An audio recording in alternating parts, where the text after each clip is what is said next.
Joseph পটিফরকে যত্ন সহকারে সেবা করত। এদিকে পটিফরের দুষ্ট স্ত্রী জোসেফকে দিয়ে ঈশ্বরের বিরুদ্ধে পাপ কর্ম করাতে ইচ্ছা করে।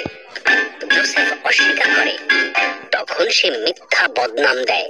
পটিফর স্ত্রীর কথা বিশ্বাস করে এবং জোসেফকে কারাগারে বন্দী করে।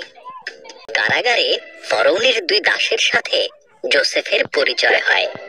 তাদের প্রত্যেকের একটি করে স্বপ্ন ছিল।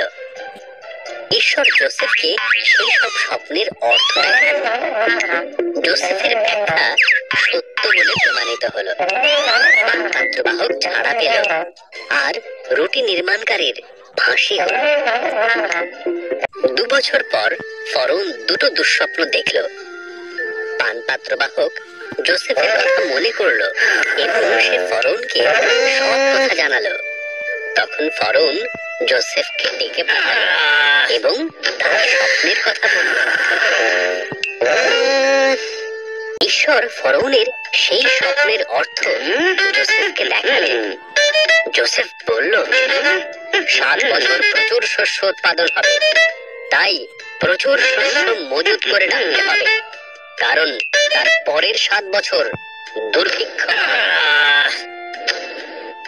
জোসেফের পরামর্শ ফরৌনকে মুগ্ধ করল।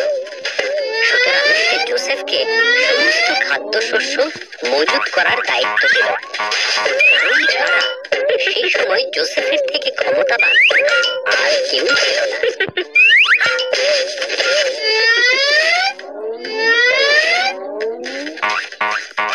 জোসেফের ভাইয়েরা খাদ্যশস্য কেনার জন্য মিশরে গিয়েছিল।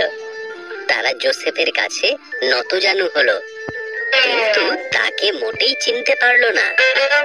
জোসেফ যখন দেখলো তার ভাইয়েরা বদলে গেছে, তখন সে তার পরিচয় দিল।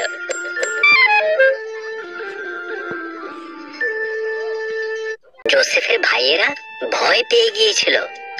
জোসেফ তাদের বলল, তোমরা আমার ক্ষতি করতে চেয়েছিলে, কিন্তু ঈশ্বর তার পরিবর্তে ভালোই করলেন।